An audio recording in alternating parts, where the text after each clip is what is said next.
जय श्री कृष्णा, जय श्री राम, जय श्री राधे राधे, जय श्री महाकाल। इस वीडियो में आपको श्रवण कराएंगे वरुण लोक से नंद जी को भगवान श्री कृष्ण द्वारा छुड़ा करके लाना।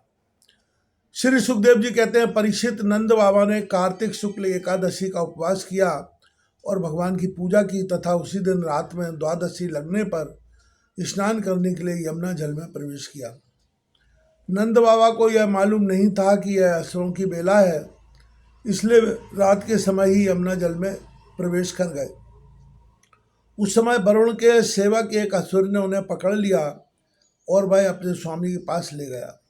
नंद बाबा के खो जाने से ब्रज के सारे गोप, श्री कृष्ण अब तुम ही अपने पिता को ला सकते हो, बलराम अब तुम्हारा ही भरोसा है, इस प्रकार कहते हुए रोने पीटने लगे। भगवान श्री कृष्ण सर्वशक्तिमान है एवं सदा से ही अपने भक्तों का भय भगाते आए हैं। जब उन्होंने ब्रजवासियों का रोना पीटना सुना और यह जाना कि पिताजी को वरुण का कोई सेवक ले गया है, तब वे वरुण जी के पास गए। जब लोकपाल वरुण ने देखा कि समस्त जगत के अतरिंद्रिय और बहिरिंद्रियों के प्रवर्तक भगवान श्री कृष्ण स्वयं ही उनके यहाँ पधारे हैं, तब उन्होंने उनकी बहुत बड़ी पूजा की। भगवान के दर्शन से उनका रोम रोम आनंद से खिल उठा। इसके बाद उन्होंने भगवान से निवेदन किया। वरुण जी ने कहा, प्रभु, आज मेरा शरीर धारण करना बिल्कुल सफल हुआ। आज मुझे संपूर्ण पुरुषार्थ प्राप्त हो गया, क्योंकि आज मुझे आपके चरणों की सेवा का सुअवसर प्राप्त हुआ। भगवान जिन्हें भी आपके चरण कमलों की सेवा का सुअवसर मिला, वे भवसागर से पार हो गए।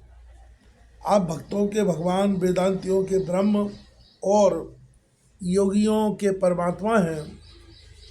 आपके स्वरूप में विभिन्न लोक सृष्टियों की कल्पना करने वाली माया नहीं है, ऐसा श्रुति कहती है। मैं आपको नमस्कार करता हूँ। प्रभु, मेरा यह सेवक बड़ा मूढ़ और अनजान है, यह अपने कर्तव्य को भी नहीं जानता। वही आपके पिताजी को ले आया है, आप कृपा करके उसका अपराध क्षमा कीजिए। गोविंद, मैं जानता हूँ कि आप अपने पिताजी को बड़ा प्रेम रखते हैं, वे आपके पिता हैं, इन्हें आप ले जाइए।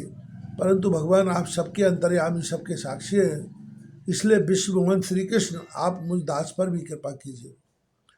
सुखदेव जी कहते हैं कि परीक्षित, भगवान श्री कृष्ण ब्रह्मा आदि के ईश्वरों के भी ईश्वर हैं।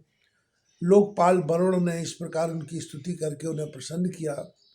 इसके बाद भगवान अपने पिता नंद जी को लेकर ब्रज में चले आए और ब्रजवासी भाई बंधुओं को आनंदित किया।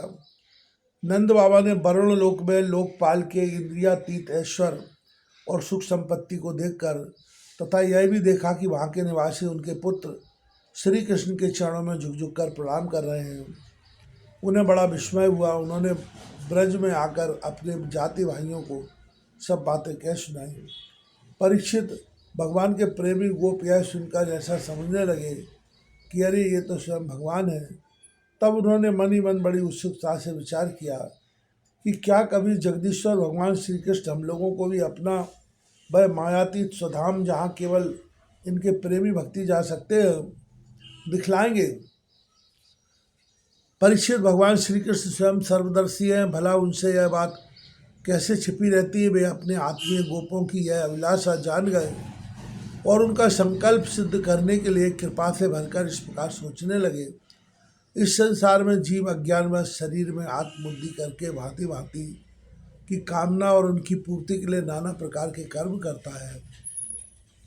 फिर उनके फलस्वरूप देवता, मनुष्य, पशु पक्षी आदि ऊंची नीची योनियों में भटकता फिरता है, अपनी असली गति को, आत्मस्वरूप को नहीं पहचान पाता। परम दयालु भगवान श्री कृष्ण ने इस प्रकार सोचकर इन गोपों को माया अंधकार से अतीत अपना परम धाम दिखलाया। भगवान ने पहले उनको उस ब्रह्म का साक्षात्कार करवाया जिसका स्वरूप सत्य, ज्ञान, अनंत, सनातन और ज्योति स्वरूप है, तथा समाधि निष्ठ गुणातीत पुरुष ही जिसे देख पाते हैं। जिस जलाशय में अक्रूर को भगवान ने अपना स्वरूप दिखलाया था, उसी ब्रह्म स्वरूप ब्रह हृदय में भगवान उन गोपों को ले गए। वहाँ उन लोगों ने उसमें डुबकी लगाई।